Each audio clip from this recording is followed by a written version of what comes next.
Hello, good morning, guys. Uh, Myself, Dr. Hanzala. Today, I will present in front of you about the gout. You know, a gout in common terms it is called gathia, and in acute condition it is generally present with the redness, pain, inflammation in grade 2. Generally in the night, it is uh, it is because of the excess of uric acid, uh, which is which get which get accumulated and crystallized in the synovial fluid.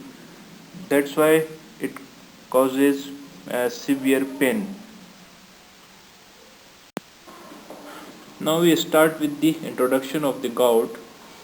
Gout is a metabolic disorder characterized biochemically by extracellular fluid urate saturation, which is reflected in the blood by hyperuricemia, with serum or plasma urate concentration exceeding 6.8 milligram per deciliter. Here, we all know about metabolic disorder. We know in our body various metabolism occurred simultaneously. For example, protein metabolism, fat metabolism, carbohydrate metabolism. But here in uric acid condition, the DNA and RNA get metabolized to form purine and pyrimidine. But uh, the uric acid is formed by purine metabolism. Normally, uric acid is excreted or formed in every person, but when the concentration is exceeding more than 6.8 milligram per deciliter, then it causes hyperuricemia. The clinical manifestation may be in the form of recurrent attack of acute inflammatory arthritis. uh, it means that the joints get swollen, uh, and causes severe pain. And similarly, when in chronic condition, it may causes joint deformity, chronic arthropathy.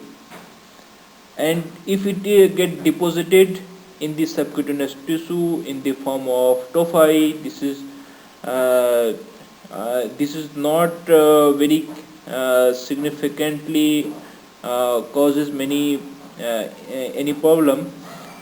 uh, and in some cases and in some person, this uric acid get deposited in the kidney, so causes uric acid nephrolithiasis.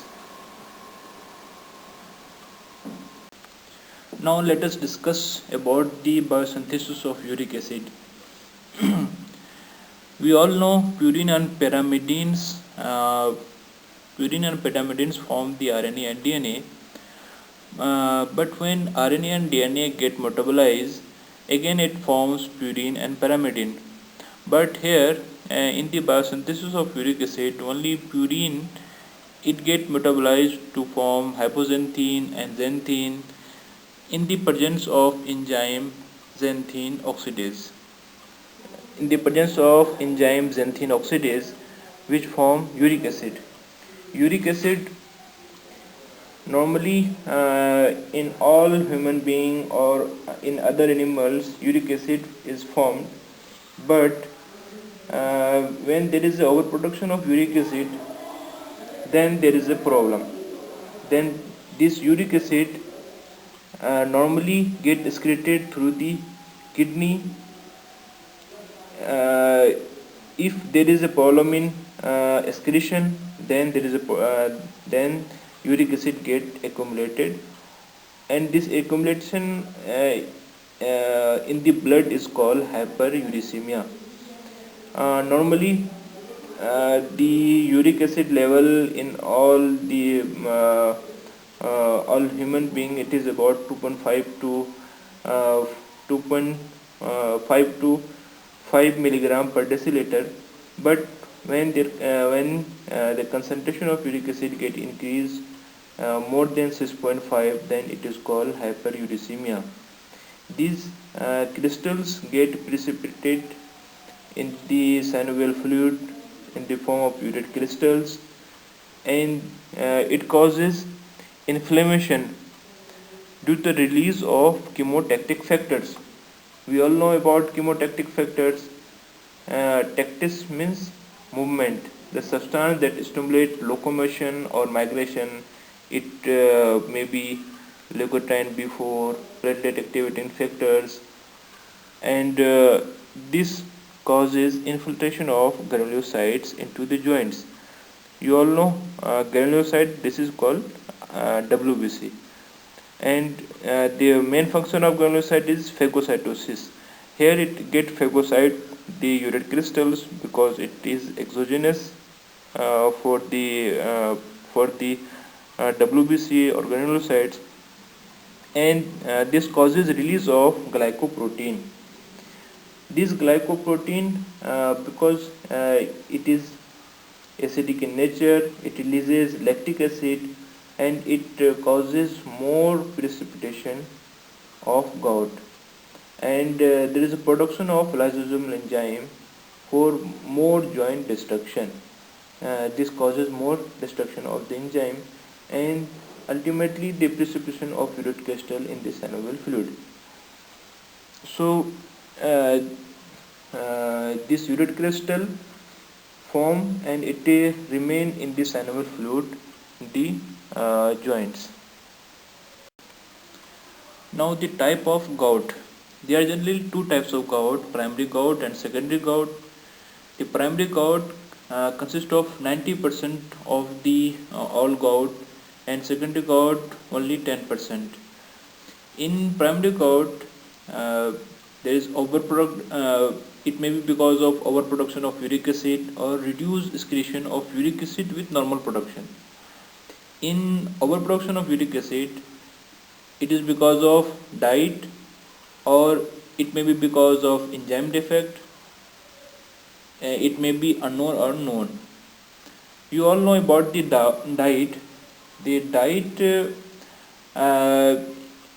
mainly the meat containing diet, or seafoods, and leafy vegetables like spinach.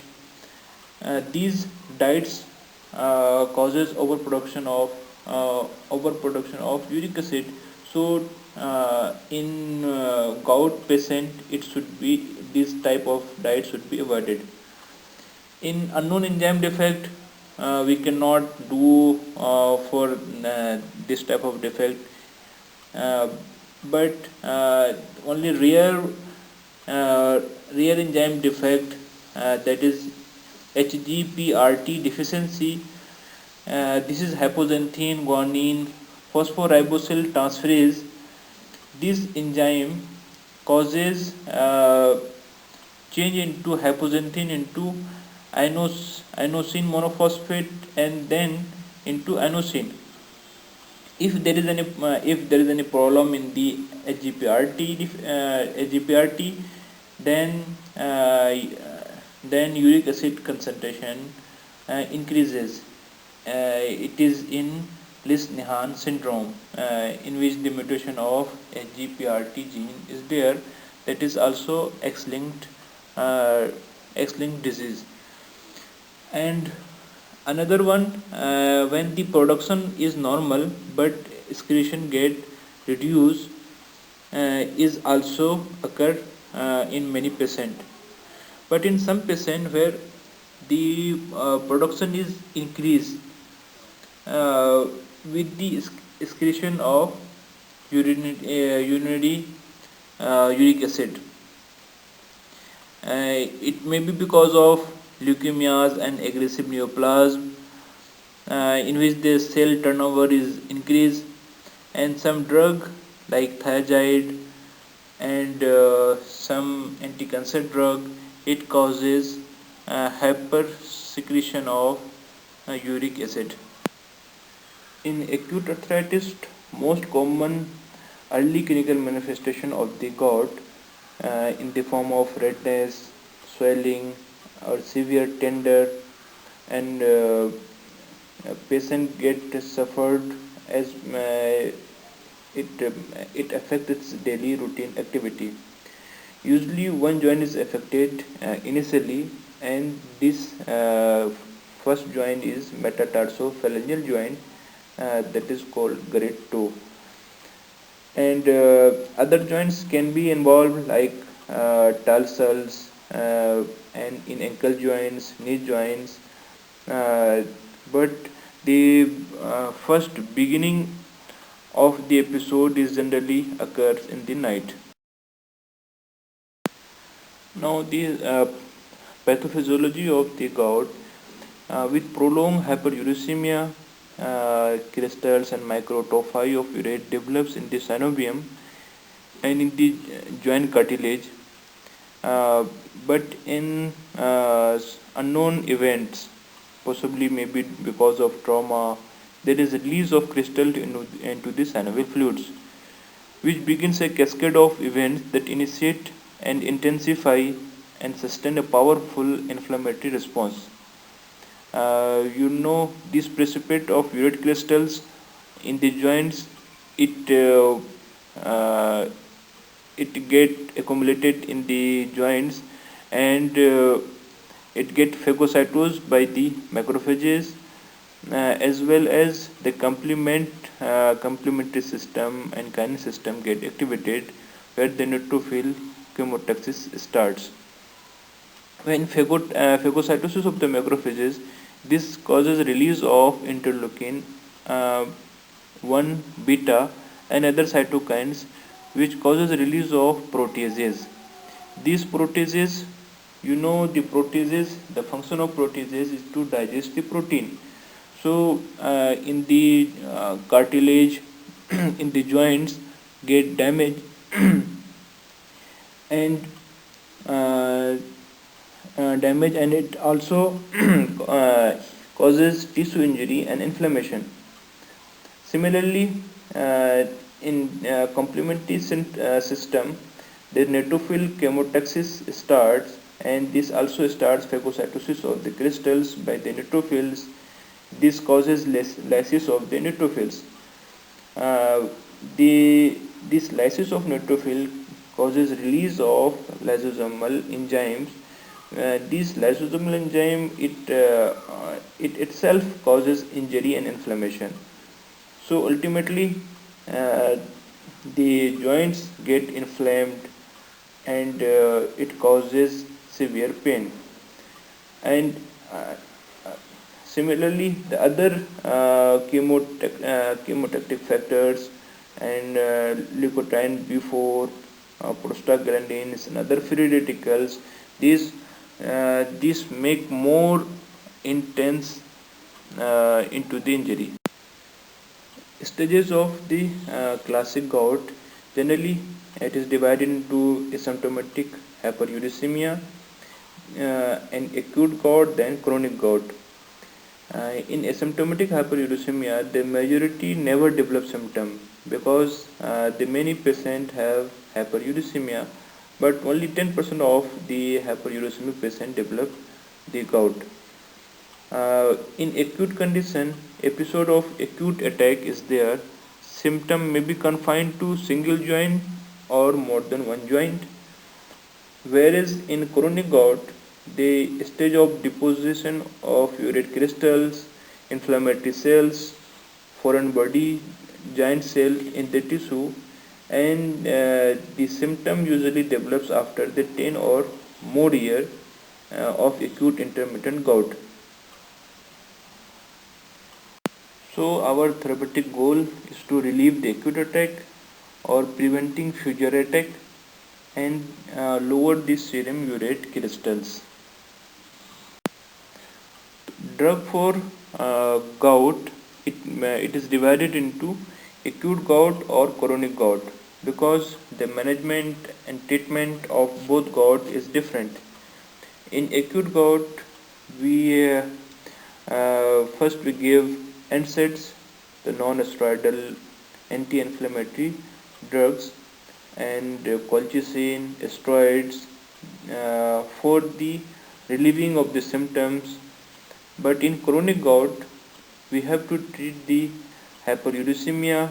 It may be by these synthesis inhibitor, for example, allopurinol, febuxostates, or uricosuric drugs that causes excretion of uric acids, that is probenecid, sulfenperazone, benchbromeron.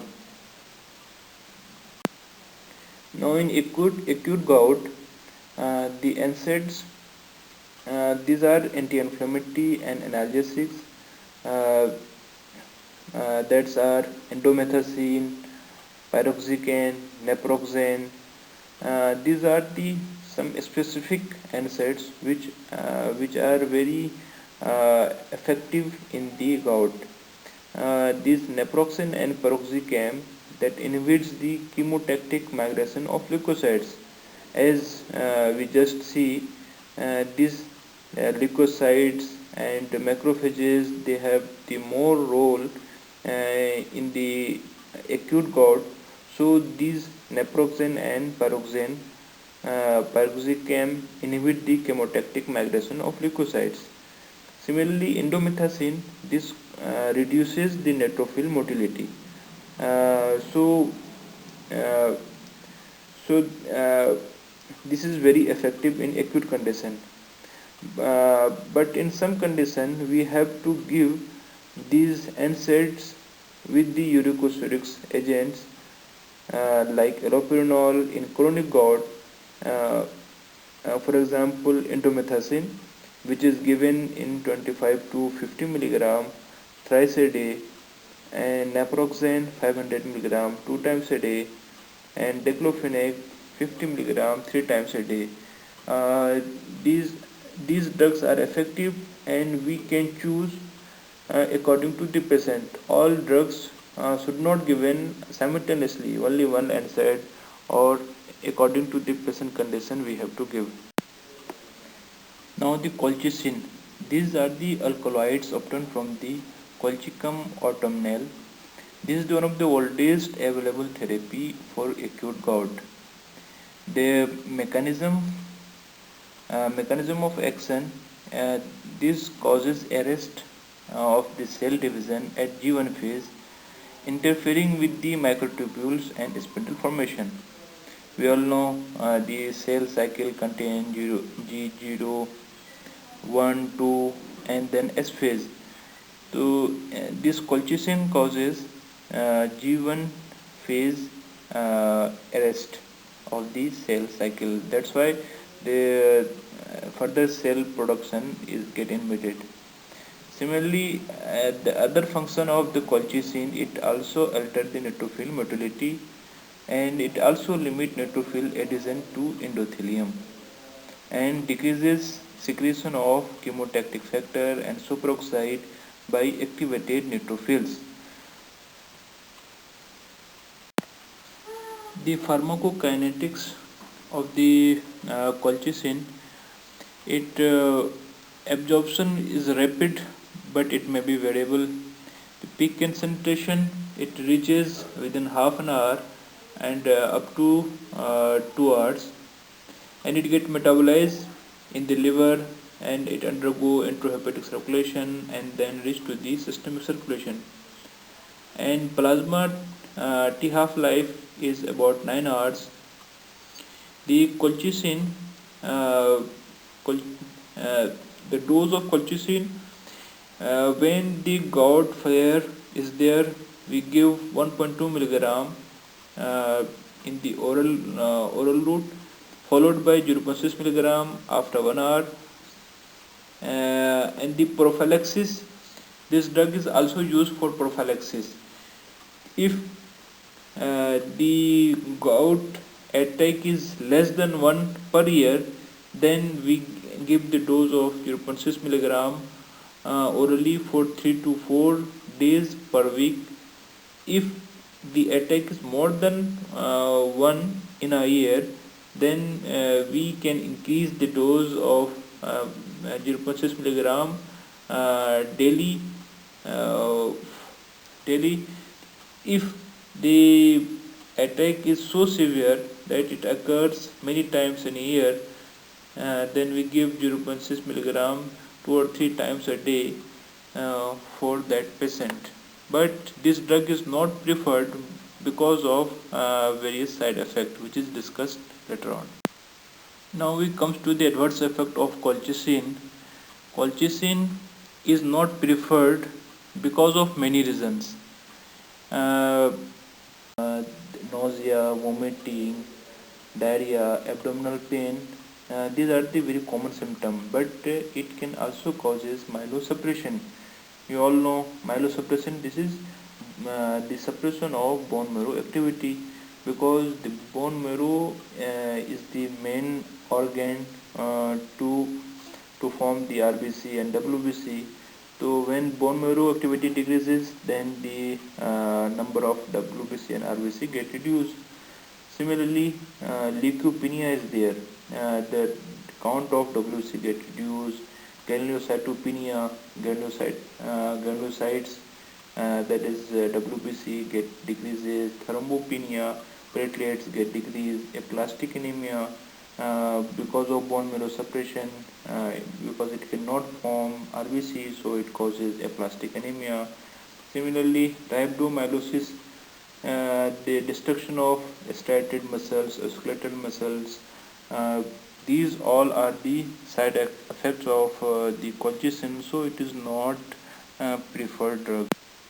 The corticosteroid, it is very commonly given, uh, but it is preferred when refractory cases, when it is not treated with the NSAIDs or colchicine, then we have to try the corticosteroids.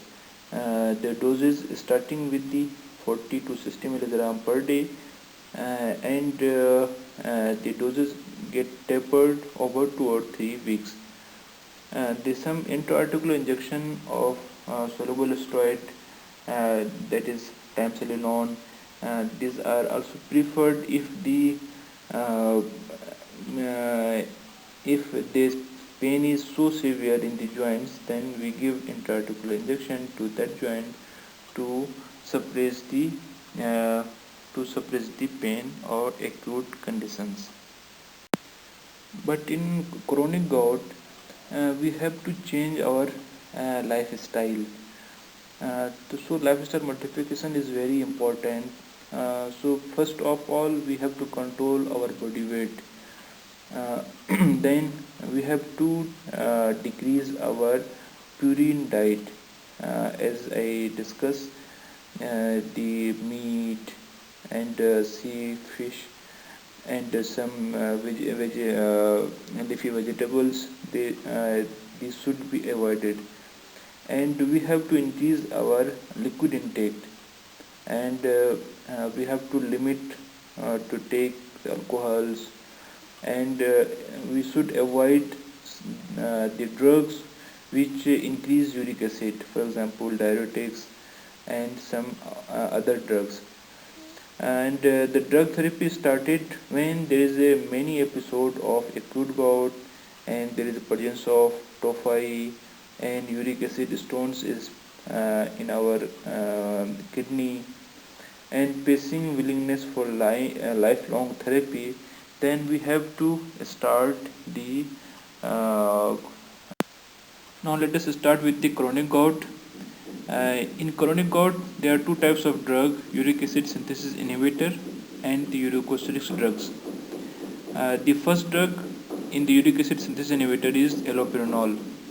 Allopurinol, it inhibits the xanthine oxidase, decreases synthesis of uric acid from the hypoxanthine and xanthine, because it inhibits allopurinol. It is a short-acting competitive inhibitor of xanthine oxidase, and oxypurinol oxidase, it is the long-acting non-competitive inhibitor of xanthine oxidase.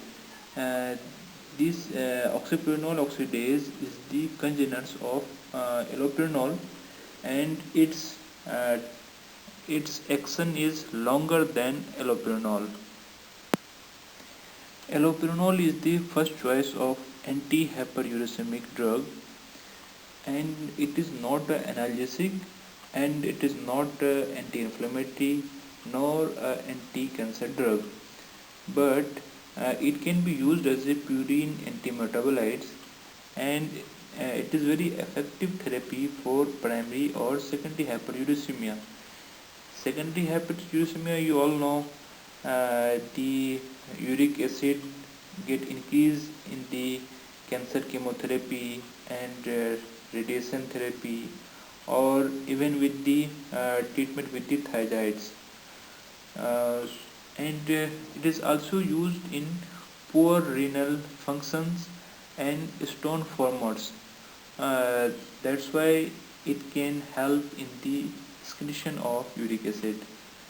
Similarly, it also prevents the progression of chronic gout arthritis, and it also decreases the uric stone formation and nephropathy.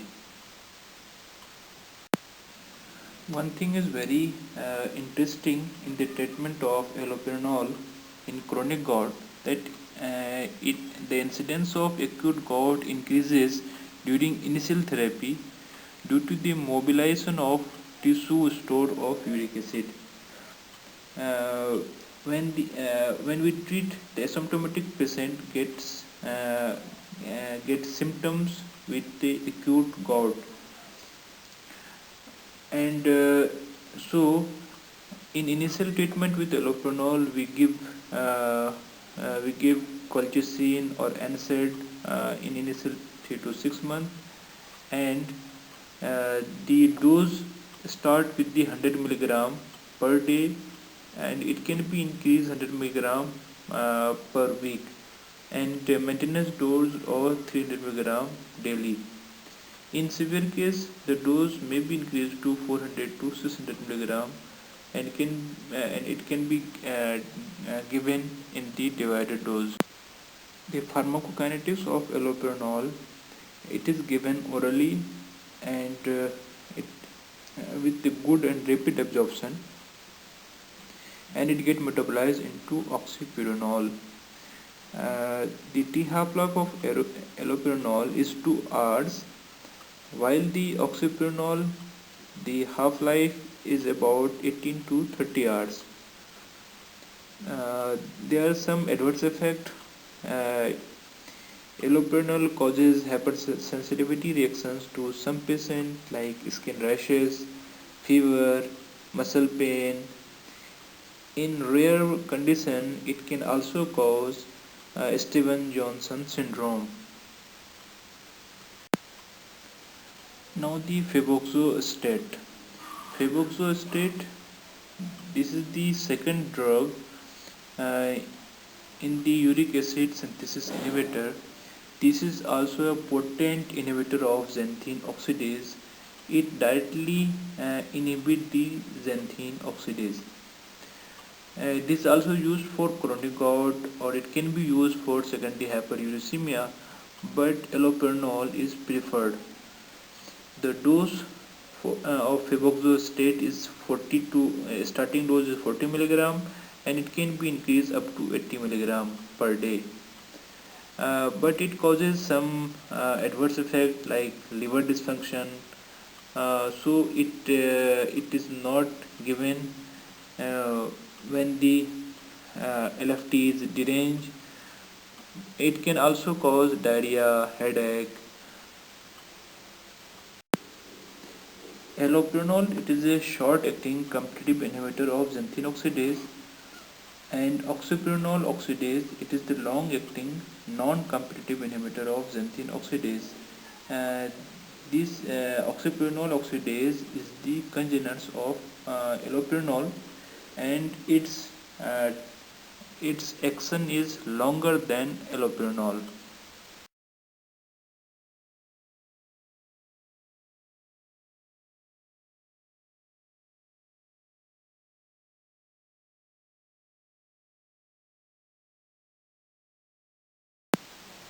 Now in acute gout, the NSAIDs, these are anti-inflammatory and analgesics. Uh, That's are indomethacin, pyroxicam, naproxen. These are the some specific NSAIDs which are very effective in the gout. This naproxen and paroxycam that inhibits the chemotactic migration of leukocytes. As we just see, these leukocytes and macrophages, they have the more role in the acute gout. So these naproxen and paroxycam inhibit the chemotactic migration of leukocytes. Similarly, indomethacin, this reduces the neutrophil motility. Uh, so, uh, so, this is very effective in acute condition. But in some condition, we have to give these NSAIDs with the uricosuric agents like allopurinol in chronic gout. Uh, for example, indomethacin, which is given in 25 to 50 milligram thrice a day, and naproxen 500 milligram 2 times a day, and diclofenac 50 milligram 3 times a day. Uh, these these drugs are effective, and we can choose according to the patient. All drugs should not given simultaneously, only one NSAID, or according to the patient condition we have to give.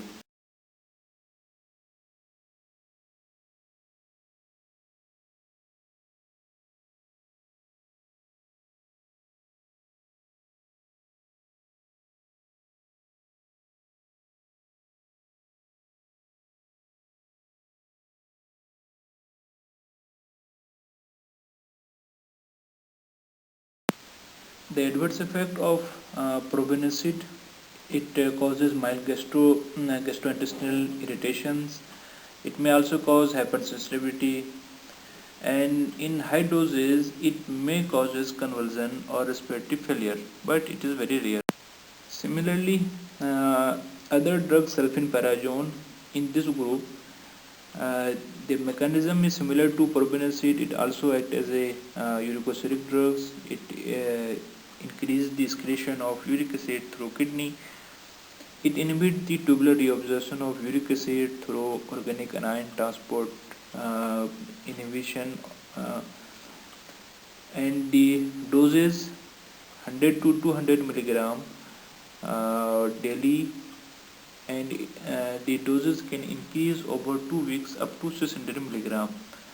The maintenance dose 200 milligram per day, and the adverse effects are mainly gastrointestinal, and hypersensitivity is also there, but it is very rare.